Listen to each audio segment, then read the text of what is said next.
Hey, good afternoon, guys. This is Austin here at Friendly Chevrolet once again. It's January 23rd, and as we know, in January it does what? It snows. So I figured this would be a great opportunity for me to take you through and look at some of the different four-wheel drive systems and how they work on all of the different vehicles we offer, whether they be new or used. So my plan is to look at the two different transfer case options for the new Silverados, to look at an Equinox, at Traverse options. I might even get my 2001 Chevy Blazer out there so you can see kind of what the old systems looked like. So this is going to be the 2020 Traverse here in a second. This has just two-wheel drive, which sends most of its power to the rear wheels. Then it has four-wheel drive, which is going to send up to 50% of the power to the front or 85% to either rear wheel. You have a hill mode, or you also have the towing mode, so you have different tractions you can select there. This is the Equinox. It's just a simple push button, so you turn that on. It's going to give you a warning there on the screen. All-wheel drive mode is on.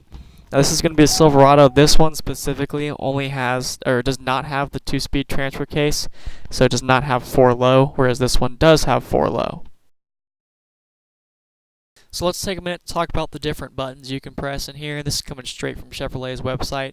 2 high is your typical 2-wheel drive mode. 4 high is going to be your 4-wheel drive mode, where all 4 wheels are engaged like normal. This is good for, snow, sand, etc. But 4 auto is something that I think really needs to be talked about. This is going to be perfect for scenarios where maybe it rained, maybe it snowed last night. Plow trucks have been out, but they haven't hit all the roads perfectly, or maybe some bridges are iced over. This is right for that moment where maybe there's going to be slush and snow in one spot and there's going to be just barely wet roads in the other. This is going to let you use 2-wheel drive and 4-wheel drive. It's like having an all-wheel drive system in like an SUV.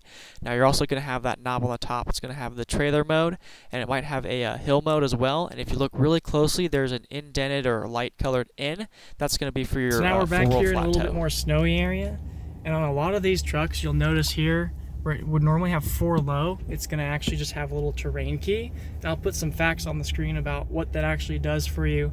But most people don't use 4-low. It's mostly used for off-roading or for specific scenarios, like what we would have back here. So back here usually gets pretty muddy around this time of year, and also it's obviously very snowy.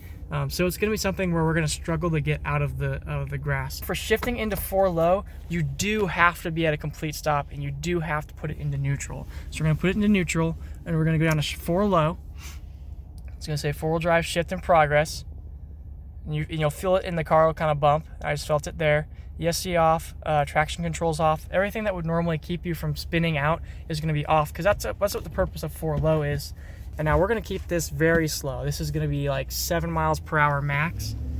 And we're going to use this just to go around in this area that's a little muddy. So if you happen to like fall off the road or slide off the road and you were in a ditch, that's really the time that you would use the 4-low. You'd be using 4 high up until that point. And then once you were in the ditch and you were trying to get out of the ditch, that's when you'd use 4-low. And then once you're at a point where you know you don't really need 4-low anymore and you're going to start driving faster, you again put it back into neutral. Go back to 4 high, and then you'd be ready to go. Again, you kind of like roll back a little bit if you need to, especially on older trucks, and then you go forward, and you're going to be able to handle the snow a lot easier.